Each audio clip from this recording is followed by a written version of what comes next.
पंडित जी का 9वां प्रश्न है। प्रश्न,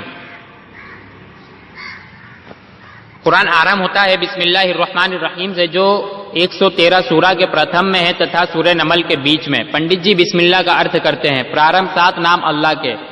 फिर पंडित जी आगे लिखते हैं, यह अल्लाह ने कहा तो कौन अल्लाह किस अल्लाह के नाम से प्रारंभ किया?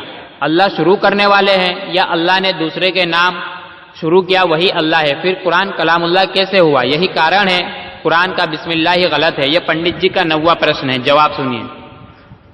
पंडित जी, यदि आप ऋग्वेद के प्रथम मंत्र को देख लेते तो ये बेजा आपत्ति कभी ना करते। ऋग्वेद मंडल 1 सूत 1 मंत्र नंबर 1 ऋग्वेद का प्रथम मंत्र है। शुरू कहां से हो रहा है? अग्नि मीले पुरोहितम।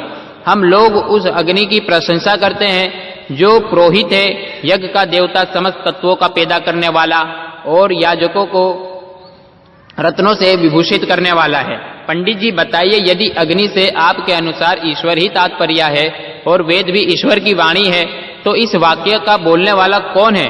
असल में पंडित जी, आप ईश्वरीय पुस्तकों की जुबान भाषा से अपरिचित है। ईश्वरीय किताबों का मुहावरा और कलाम की शैली कई प्रकार की होती है। कभी तो ईश्वर खुद बात करने के रूप में अपना आदेश स्पष्ट करता है और कभी गायब से, और कभी कोई ऐसे वाक्य जो दुआ या प्रार्थना के रूप में अपने बंदों को सिखाता है, उनकी जुबान से व्यक्त कराया जाता है।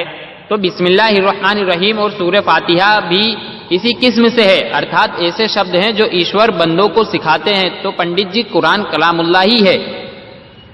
आप कलाम की शैली को ना समझने के कारण ऐसी आपत्ति कर रहे हैं। मगर क्या वेद ईश्वर की वाणी है? आर्य समाज का यह दावा कि वेद ईश्वर की वाणी है या एक इल्हामी ग्रंथ है, पूरी तरह से गलत है।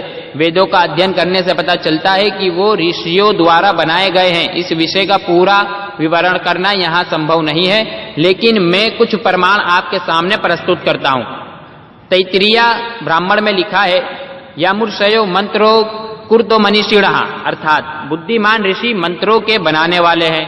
इसके अतिरिक्त इस बात के स्पष्ट प्रमाण मिलते हैं, समय समय पर वेदों के नए नए मंत्र बनते रहे हैं और वो पहले बने संग्रहों में मिलाए जाते रहे हैं।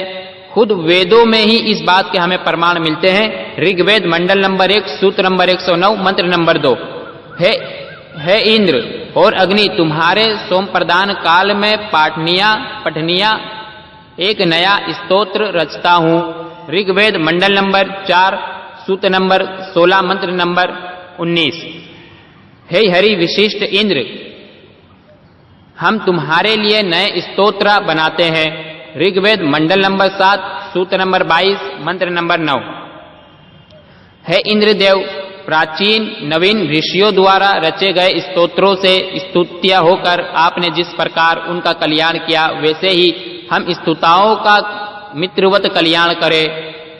स्पष्ट है कि इन नए स्तोत्रों व मंत्रों के रचयिता साधारण मानव थे, जिन्होंने पूर्वजों द्वारा रचे मंत्रों के हो जाने पर या उनके अप्रभावकारी सिद्धों पर या उन्हें परिष्कृत करने या अपनी नवी रचना रचने के उद्देश्य से समय समय पर नए मंत्र रचे।